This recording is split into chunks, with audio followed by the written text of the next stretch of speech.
Hello everyone, I'm Baruffy1322 and welcome to the 9th round of Season 2 of the GTA Online Multi-Class Endurance Championship. This round takes place back on the Olympic Grand Prix circuit and will be using supercars, with GT1 drivers in Zentornos, GT2 drivers in Vaccas and GT3 drivers in Bullets. So this is the penultimate round of the championship. There's only one more race to go after this, and to mix it up a little bit I decided to race in GT1. Now the reason I did this is to basically give you guys an idea of what it's like to race in a different class, because throughout the course of this championship, really the majority of the footage that you've been seeing is from myself racing in GT2. So I wanted to give you guys a bit of a different experience to show you what it's like to race in GT1. So I'm a non-point scoring guest driver. That's basically what I am in this. I'm not going to be affecting anybody else's race when it comes to scoring points. So if I was to finish in the lead of GT1, it would actually be the person who finished second in the race, who is in the regular championship, would get maximum points. So I don't get any points for doing this. It's basically just to give you guys a bit of an idea of what it's like in GT1, where it's a little bit more hectic and a little bit more interesting. So there we are, the starting grid is all ready for the start of the race.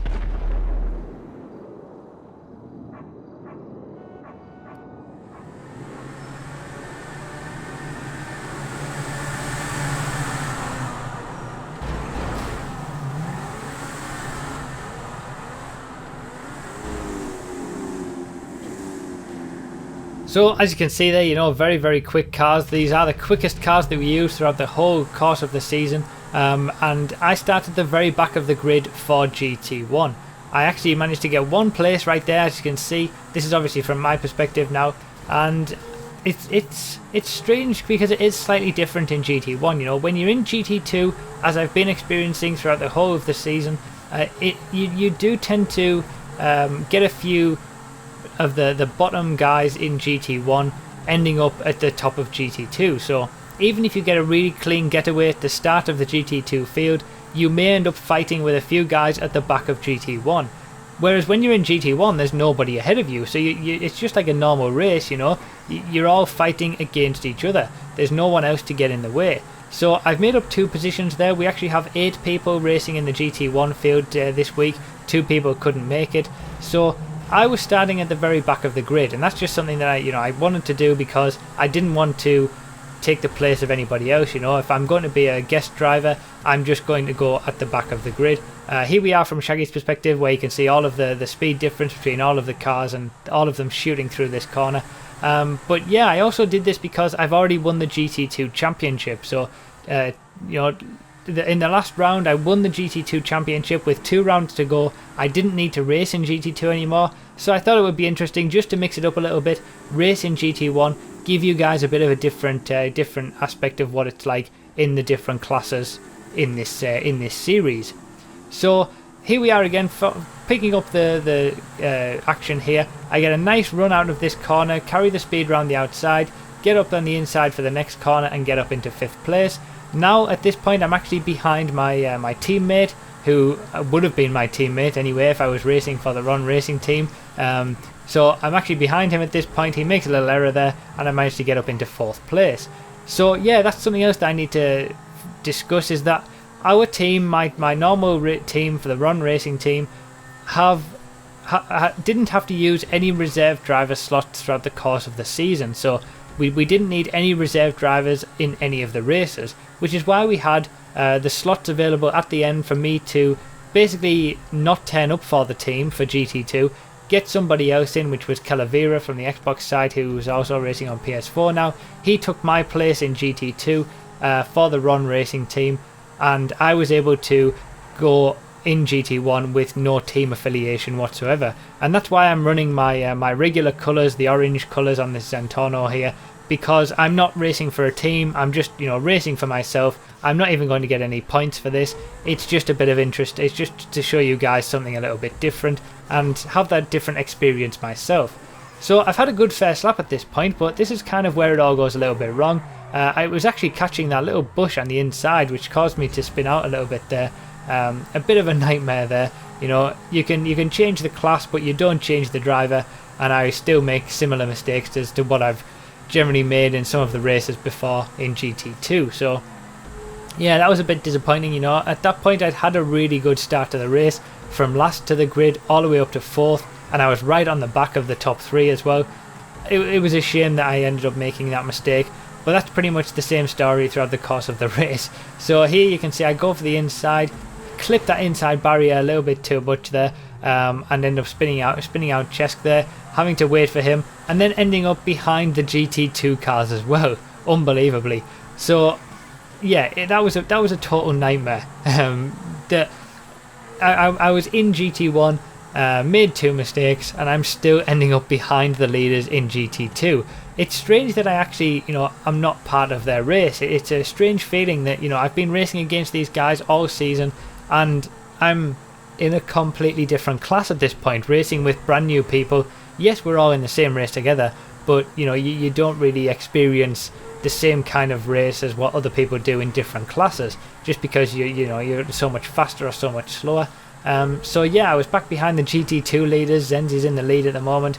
I don't realise there's such a speed difference there. Accidentally gave him a hit in the back, but it was okay, didn't have a problem. And this is where I end up overtaking him on this straight, after Nismo had let me go earlier on in the lap. But yeah, it's gone from a very, very good start to a very, very bad start, let's put it that way, for my race so far, which was a bit of a shame because I was back on the leaders in GT1. So it was a shame that I was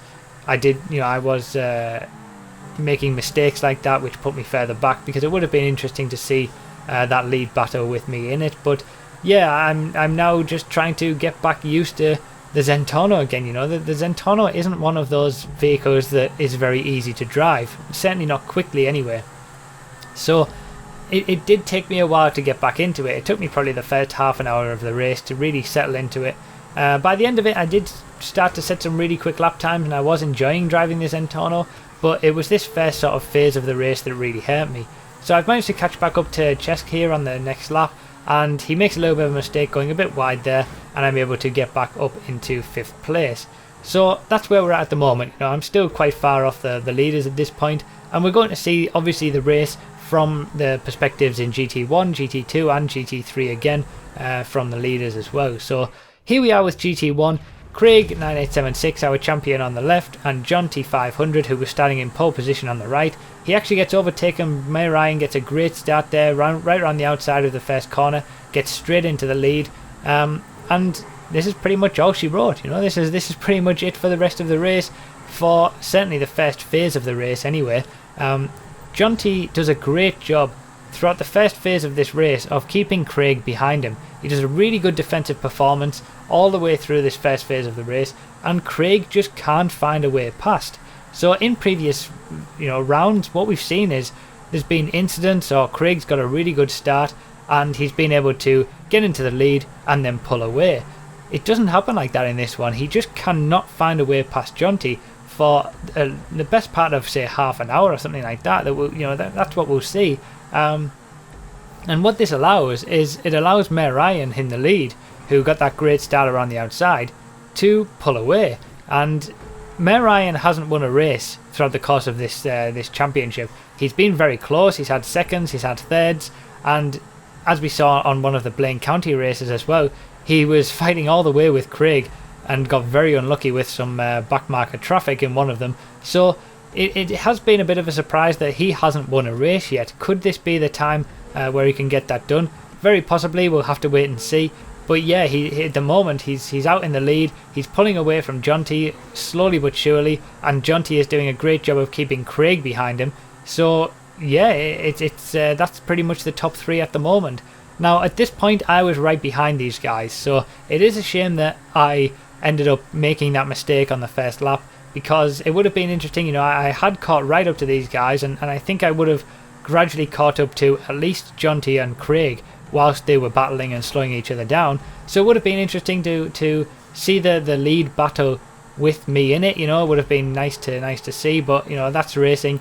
As I said, you can take the driver out of GT2, but he'll still make the same mistakes as what he would have done. So yeah, same driver, same mistakes as always, and it does take me a while to settle into the race as it used to do in the other classes. But GT1 is very action packed, and that's what we'll focus on throughout the course of this video. But for now, let's go on to the GT2 start of the race, because it's the same guys again, you know. Zenzi and Nismo, as we saw when they came up and passed me, they were battling for the lead. Zenzi gets a great start from further behind. Nismo also gets a good start in a very similar way to what his teammate Ryan did in the GT1 class. Gets around the outside of the first corner and straight into the lead of the race. Now Zenzi's is a little bit more difficult because he was right at the very back of the grid, but he's already made up quite a few positions straight away, and he's trying to fight to he's currently in 4th, and you'll see that there's an incident goes on just at the front of the field here, which means that Zenzi is able to get up into 2nd. So as quick as you like, you know, straight away Zenzi is from the back of the grid really into 2nd place. Now Nismo is caught up with the GT1 traffic, and this is what I was mentioning before.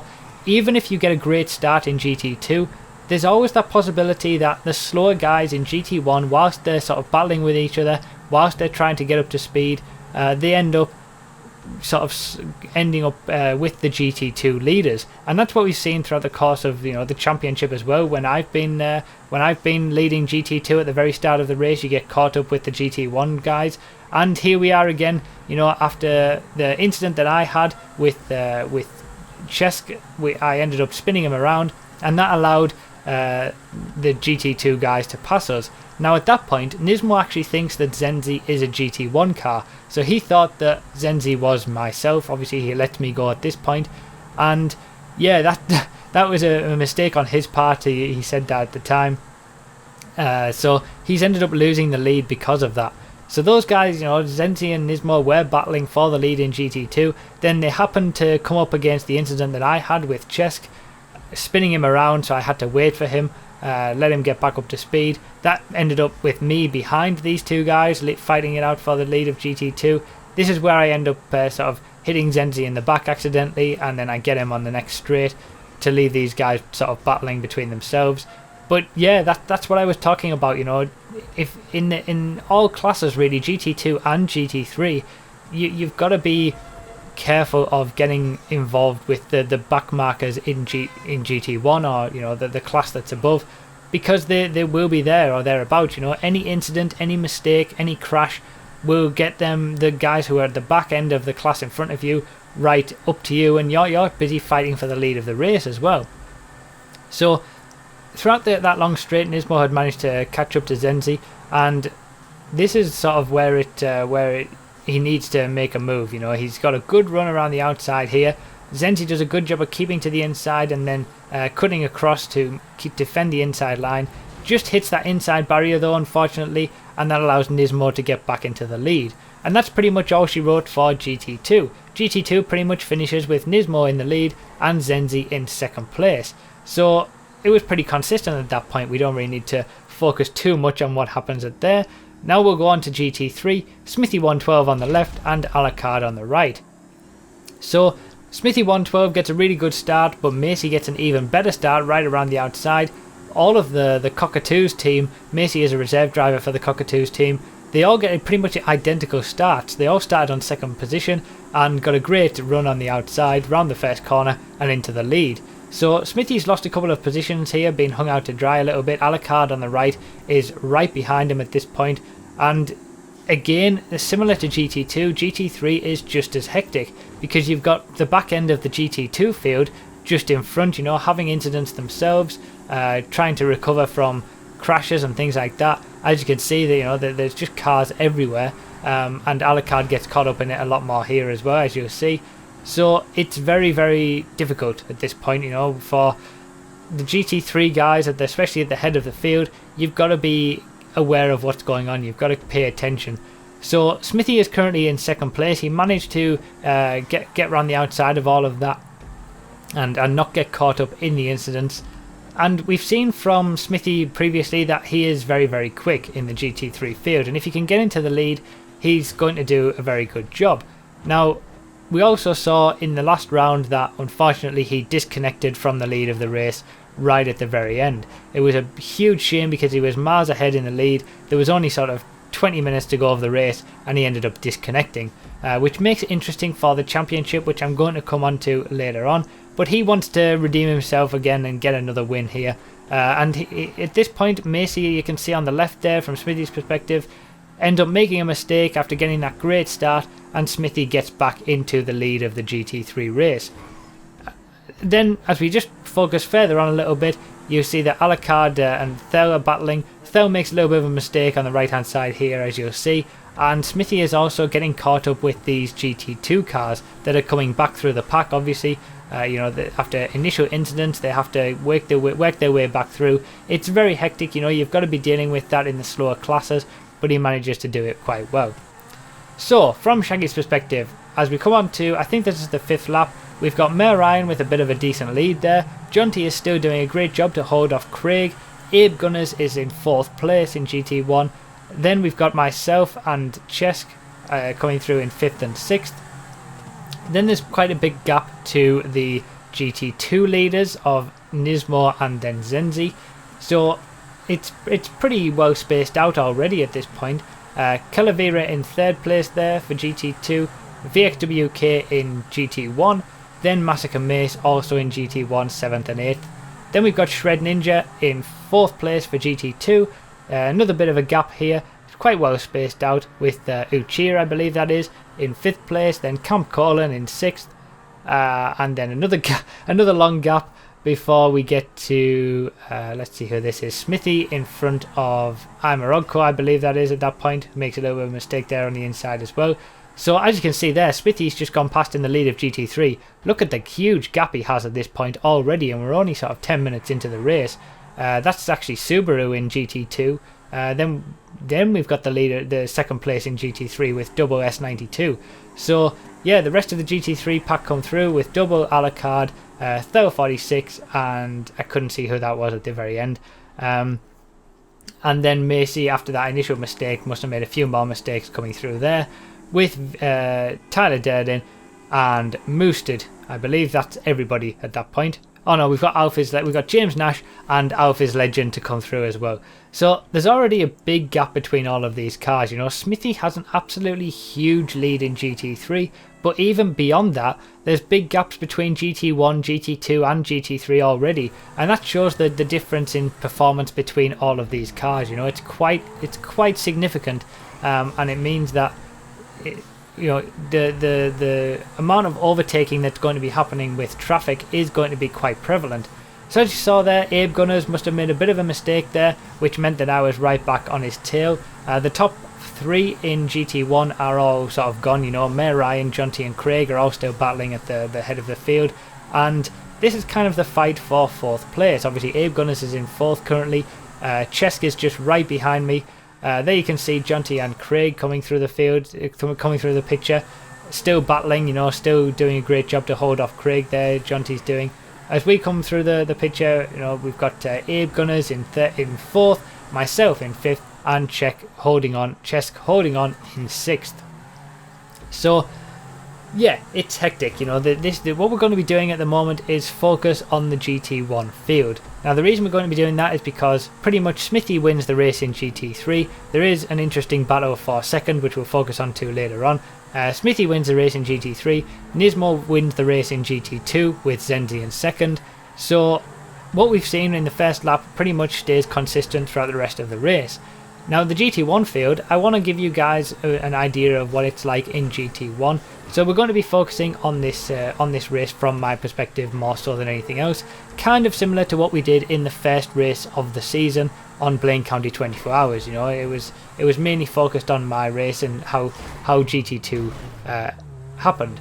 But as you saw there, that completely took me by surprise. That was completely ridiculous. I was just taking my normal line along the straight and hit an invisible wall. Came out of nowhere, could not believe it. At the one moment where Abe had made a little error, I was right back on his tail again, ready to fight for 4th place, and yeah, I hit an invisible wall. Couldn't believe it, just out of nowhere. So I tried again on the next lap, take the exact same line, and no problem, absolutely no problem whatsoever.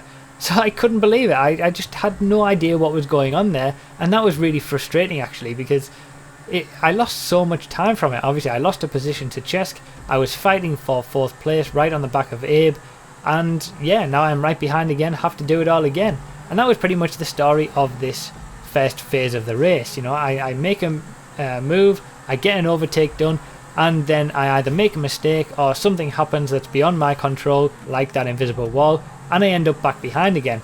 And me and Cesc in front of me here actually have really good battles throughout this first sort of half an hour of the race. It's only over 5th and 6th, but it's all because I keep making mistakes and going behind him, then having to get in front of him again, then something else will happen that will put me behind him, and we just always seem to end up next to each other during this race. So we're coming on to lap 7 at this point, so you know we're still 7 out of 37. There's still a long way to go in this race, and there's a lot of action that's still left to happen in the GT1 class. But this is a moment where I get a really nice overtake. Probably one of the better overtakes that I think I've done throughout the entire championship. Straight down the inside there, and managed to get a really nice move to get that position sorted. So we've got Jonty still managing to keep Craig behind. We've got the first GT3 car of Alpha's Legend there getting overtaken. Then we've got Abe Gunners and myself and Cesc trying to catch up. Now again, it's never easy, is it? It's never simple. Same thing as always. I get a great overtake done, and then I end up making a mistake. Always the same story, you know, you can't believe it. So I got that great overtake done, and now I'm back behind Cesc again. Same old story again. So we come up to lap our first GT3 car. So this is Alpha's Legend. You know, I'm coming up here. He leaves space. I get up the inside there, and all is good. But what I didn't know is that Cesc makes a mistake, catches that inside barrier, and I'm back up into 5th place. But what I didn't know, just behind me, is that Alpha's Legend was experiencing something very different when I overtook him. As you can see here, completely going to the side of him and completely wreck him off the motorway, and he has to respawn. It's amazing what lag does. You know, that as you saw from my screen, I wasn't anywhere near him and completely got that move done nice and cleanly. And then there you go, there you have it. You know, he experienced something completely different there and got absolutely wrecked. So shame to him, sorry to him for that. So as you can see from this perspective, there are GT3 cars are now starting to get overtaken by the GT1s, as you can see here. And we're going to come back to Jonty and Craig, who've just gone through the picture there, as they try to get around this GT3 traffic. So as you can see here, Jonty gets a little bit balked there by Tyler Durden, loses a bit of time, and that allows Craig to get up the inside there. Good overtake there, gets up the inside nicely, and there's the move done for 2nd place. It's taken a while, but Craig has finally managed to get up into 2nd place, get past Jonty, and that was basically the traffic causing that. You know, when you're in GT1 especially, but also to a certain extent GT2 as well, you have to be aware of the traffic. You know, traffic is going to slow you down, not just in some areas where, you know, because you lose a bit of lap time, but also that it's enough to make people be able to have a run on you. So as you saw there as well, Craig makes a little bit of a mistake. He finally gets ahead of Jonty and then ends up making a mistake and is back behind him again. So that's the story of that. Now, whilst they're making all those errors, I'm not doing too badly. I'm not doing too badly for errors at this point. I'm able to gradually work my way back up on the back of Abe Gunners, and I'm coming up to lap the same cars on the next lap that we've just seen Jonty and Craig lap themselves. So it's very hectic in GT1. You know, you're always lapping traffic, and this is something that I'm going to be talking about a little bit further on. But I end up making a mistake there. Same mistake as when I tried to overtake Cesc. I tried to pull over to the side to obviously, you know, let Tyler Durden, the GT3 car who I'd taken out, back through. End up collecting somebody else, and I'm back behind Cesc in 6th place. And it was just, you know, another instance where that sort of thing is happening all the time. Make an overtake, get ahead, end up getting into an incident, and then back behind again. So here we are again. same point next lap. Jonty also gets stuck by traffic at that point again in the same place. This time Craig wasn't quite far enough up the inside to get that move done. Takes out Jonty, has to wait. They're all having their incidents. Abe has been gradually working his way back up and is able to get ahead of these guys at this point, so Abe is now into second place. But then it all kicks off really, because then Abe gets stuck with 40, the GT3 car. Jonty then goes up the inside of Abe and has issues there. It's it's a bit of a nightmare for these guys at that point. Now they've all got into incidents, so Craig is currently in second, Abe is third, Jonty is fourth, all very close together. And as we come out of here, if you look on the right hand side, you'll see them all flash by there. So myself and Chesk have been I've obviously been trying to work my way back up to him and overtake him again, like I've had to do about 3 or 4 times already throughout this race, and we're right on their tail for the battle for second. But again, nothing's ever simple. You know, that pole, that lamppost normally never has any issues. You know, normally if you hit that lamppost, it just crumbles and it just completely it gets completely destroyed and doesn't really affect your car at all. Typically when I hit it, it would spin me around. Chesk also makes a bit of a mistake there coming on that part, so I'm back up into 5th. We've pretty much been having the same old story, but you know, that was the one chance that we had where we were close up to the guys at the top, and it was a shame that we both had incidents at that point, because it could have been a 5-way battle for second place. As it turns out, Mayor Ryan is still way out in the lead, and Jonty, Craig and Abe are fairly far ahead of us still at this point, but we are within reach. Now at this point Craig is having issues all on his own. He's taken off Double S92 and he has to wait for him. Now you can probably see that in the top left. So Double S92 was in second place in GT3 and he's been taken out there, so he has to respawn, and that means Craig has to wait for him, and then that allows me to be right on the back of him again. So now at this point the order has changed. Abe Gunners is back into second place, Jonty is in third, and Craig is right in front of me in fourth. I get caught between a rock and a hard place at this point, trying to get on the inside of Double and on the outside of Craig. End up losing a bit of time there, but ultimately I just sort of stick to the back of Craig for a little bit and see what we can do as we go through the race. So yeah, GT1 is very hectic. You know, when you're in GT2, you've got to be focusing on overtaking people. Yes, you're overtaking the GT3s, but you're also getting overtaken by the GT1s, and you've got to be careful about that. You've got to be thinking about that all of the time. Now, in GT1, all you're doing is overtaking. All of the time, overtaking someone every single lap. You're pretty much overtaking a car. Obviously it's harder to get past the GT2s than it is the GT3s, but even so, as you saw from the battle between Jonty and Craig, any small amount of hindrance that you get from a GT3 car or a GT2 car can really affect you. You know, it's not necessarily going to be that you get involved with them and have an accident and lose places that way. It's that even just a small lift that you have to have off the throttle to not go into the back of a GT3 car, for example, can allow someone who's right behind you to basically get a little bit of a move up the inside. And that's what multi-class racing is all about. Obviously you've seen it from the GT2 perspective, where we don't tend to overtake as many people as GT1, but we are also having to focus on getting overtaken as well. You know, GT2, you have to be able to do both. Obviously in GT3 you're pretty much always getting overtaken, so that's a different aspect entirely. And then in GT1 you're always overtaking people, and that's the beauty of multi-class racing, because it just gives a bit of a different aspect to racing. You know, you've got to be smart about it. You can't just be going full pelt all the time, 100% out for the win. You've got to think about it. You've got to be actually making good decisions at certain points of the race to make sure you don't get caught up with other traffic. So as you've seen here from this view, this is a great view on top of the crane, which is why I left it in from Shaggy's perspective. But I believe Jonty had been making a few mistakes, and that allowed me to start to catch up to him. You can see Abe going past there, and there's Craig.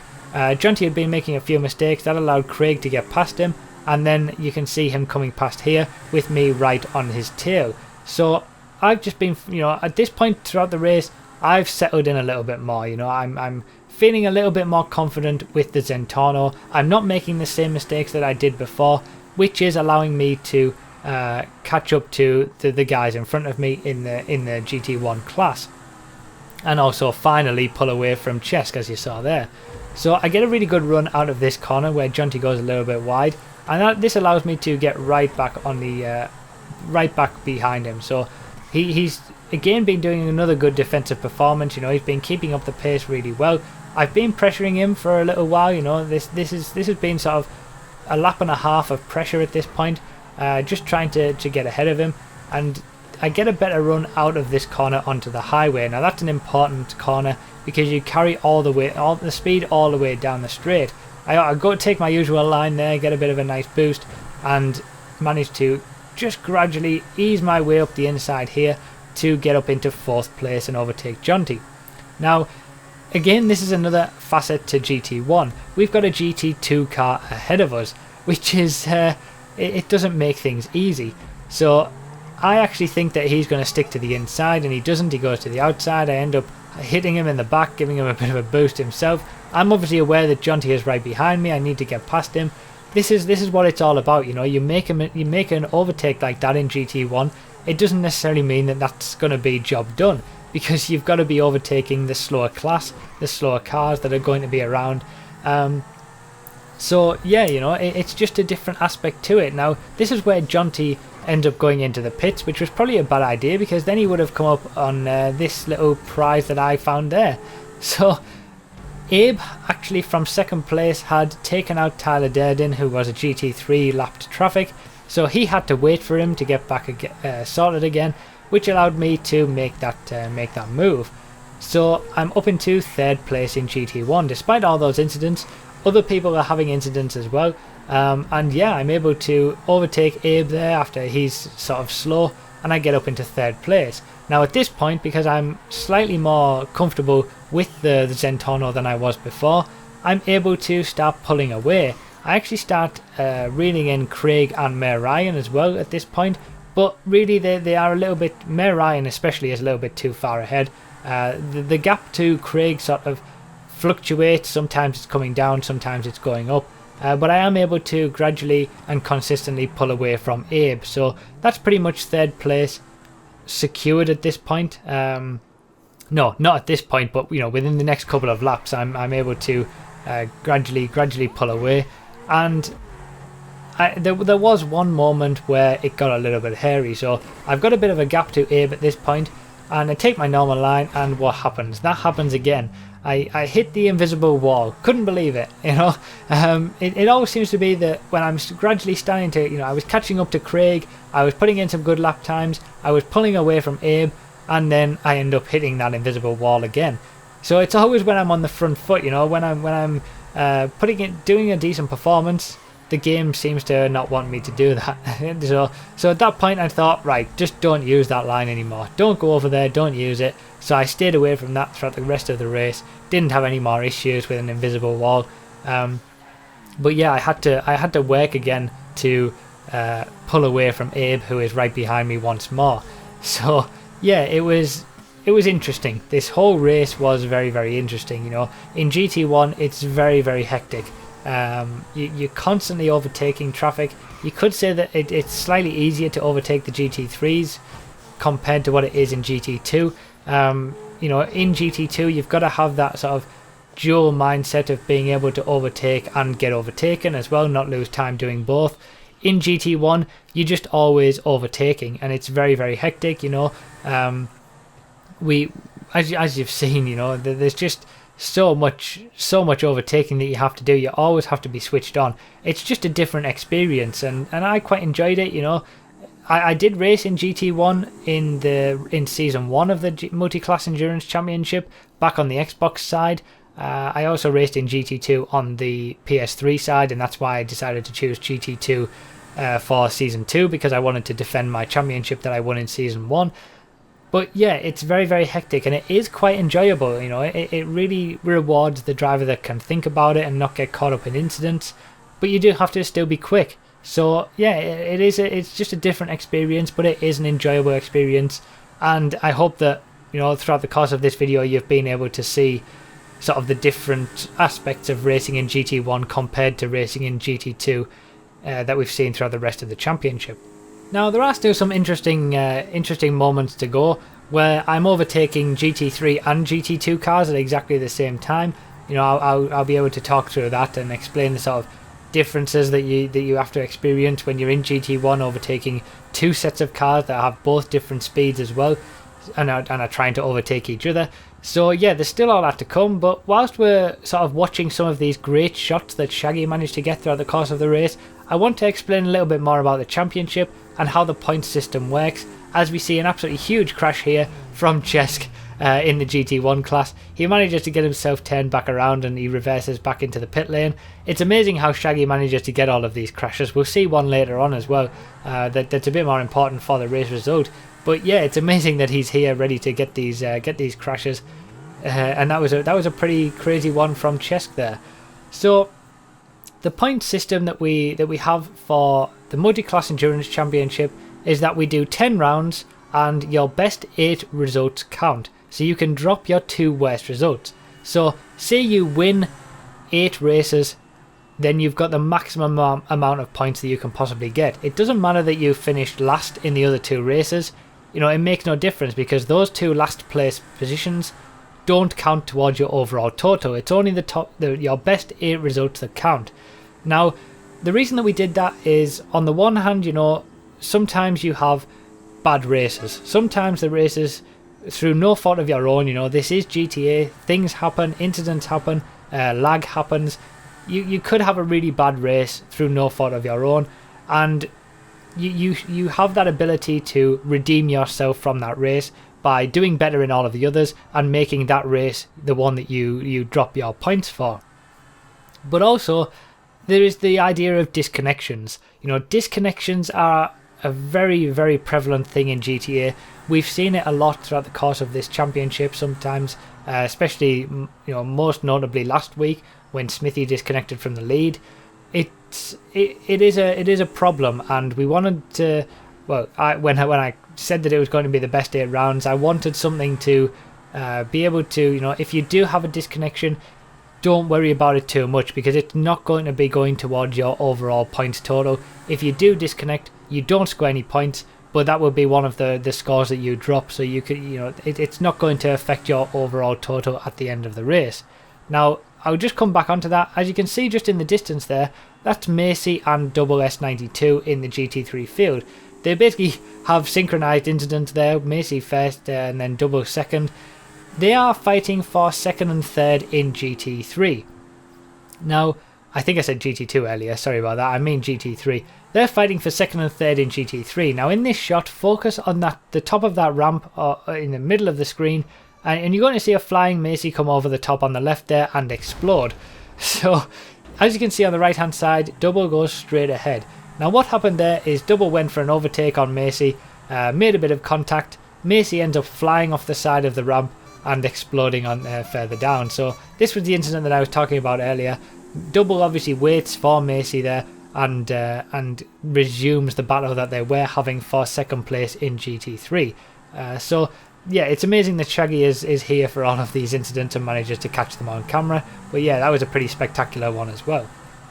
So going back to the championship, I won the GT2 championship after the first 8 rounds, and that was because I had enough points after those first 8 rounds that nobody else was able to get higher than that in the last 2 rounds. The same goes for Craig in GT1. He had enough points in the first 8 rounds that nobody else was going to overhaul him. But the same can't be said for GT3. Now GT3 and also the Teams Championship as well are very, very, very close. And really, if you look at the championship now, if you were to look at the points, you would think, oh, well, it's pretty much done and dusted. But that's not really the case, because the dropped points does have an effect. Just because you're sort of, you could be 15 points behind someone, but you can improve your score by 15 points because you had a dropped score of 0, for example. If you are 15 points ahead, but your worst score is say third place, 10 points, you can only improve your score by 5 points. So it gets very complicated at the end. I don't want to go into it too much. You're obviously welcome to look at the spreadsheet. It's always linked down in the description, and all the point system and how it all works. You're welcome to have a look through that and sort of figure it out for yourself. But it does get a little bit more complex at the end of these championships when dropped scores are taken into account. Now there is still a battle for third place in GT1, for the top 3 spots in GT1, between Chris and Abe Gunners. In GT2 there's a battle going on for second place overall, between Nismo and Zenzi. But in GT3 any one of 3 drivers could still win the championship. So I'm going to come on to that in a little bit. But here we are with that clip that I was talking about earlier on. Now, in front of me is Zenzi. Zenzi is second place in GT2. Very quick, obviously. I only lap the top guys in GT2 once throughout the course of this race. So it's more difficult to overtake someone who is in a quicker car and is driving very quickly. You know, it's not as easy to overtake Zenzi in GT2 as it is to overtake a GT3 car. So as you can see here, Zenzi's also trying to get ahead of 40 in the GT3 class, who's just ahead. So now I've overtaken Zenzi, as you might expect, and now I'm trying to get past 40. I get bogged a little bit by him there. Zenzi ends up going into the back of me as well. But this is the difficulty that you have, you know, when you're in GT1, you don't have to just be thinking about overtaking slower GT3 cars. The GT2 cars are still slower than you, but you know, not quite as slow or as easy to overtake. And I've left this clip in here just as a bit of fun. Some random guy deciding to walk across the track in front of Shaggy here when people are racing at high speeds. But yeah, you know, and for example, from Zenzi's perspective, he had to be able to overtake 40, who he's quicker than in the GT3 class, at the same time as letting me through as well. So it is tricky. Now I'm coming up to this battle for second place in GT3. Now this is quite an important battle. So Double is currently in third place. Macy is in second place. Double is one of those 3 people who are fighting for the championship. The other person is 40, who hasn't had a great round this round, and this will be one of his dropped scores. And Smithy is the 3rd person who's currently leading the race. So Double really wants to get ahead of Macy to get into second place because it's a lot more championship points. Now it's coming on to the end of the race as well. Smithy is also wanting Macy to keep Double behind him, as you might expect. Now at this point, you know, there's a huge gap to Craig in front. There's a huge gap to Abe behind. I decided to try this outside line again just to see what happens, and lo and behold, I hit the wall again. You know, that was just one of those moments where I thought, let's try it, see what happens, see if it's still a problem. And lo and behold, it was. Couldn't believe it.